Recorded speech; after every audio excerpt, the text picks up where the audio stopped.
ఇప్పుడు మనం సెక్రటరేట్ లోపలికి వెళ్తున్నాము.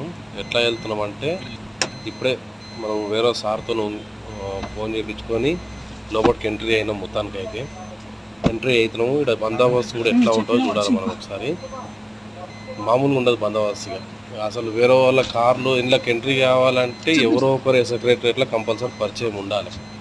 పరిచయం ఉంటే వాళ్ళతో ఫోన్ చేయించుకొని మన కార్ నెంబరు, మన అడ్రస్సు, మనం ఎంతమంది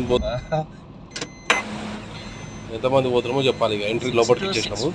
వాళ్ళు ఫోన్ చేసి చెప్తారు ఇక్కడ సెక్యూరిటీ ఇచ్చేసిన లోపలికి. ఇదే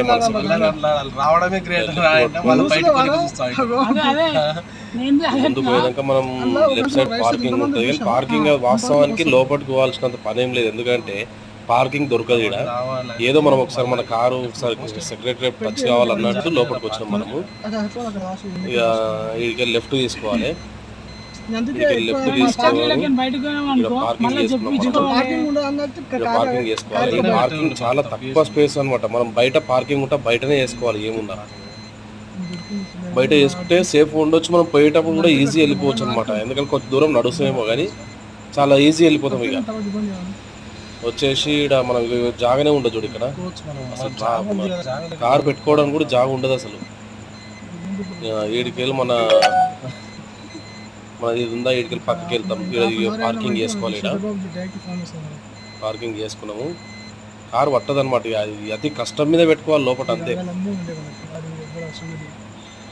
పెట్టేసినాం. అటు ఇటు తిప్పుకొని అటు ఇటు మన కారు అయితే పెట్టడానికి ట్రై చేసినాం.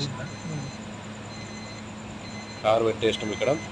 ఇక్కడ నుంచి మనం ఇక్కడ కార్ పార్కింగ్ చేసుకొని ఇక్కడ నుంచి మనం కార్ పార్కింగ్ చేసుకుని ఇక్కడ దిగేసాలి. ఇక్కడ దిగేసి మనం ఎంతకి వెళ్ళిపోవాలి. మళ్ళీ మనం చూపిస్తే ఎక్కడ వెళ్ళాలనేది. లోపటి వరకు మనకు వీడియో అలౌట్ ఉండదు కాబట్టి మనం ఇక్కడ వరకే తీసినాము. ఈ ఆడికి లోపల వీడియోలు మీకు పెడితే ఆల్రెడీ పెట్టేసి మన యూట్యూబ్లో. అట్లా దిగేసిన కారు దిగినాము. ఇదే మన సెక్రటరేట్. లోపలికి వెళ్ళాలి.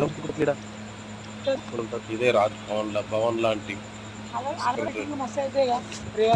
వీడికెళ్ళి అది ఉందా మనకు కనిపిస్తుందా, అలాగే లోపలికి వెళ్ళిపోవాలి అంతే. ఇక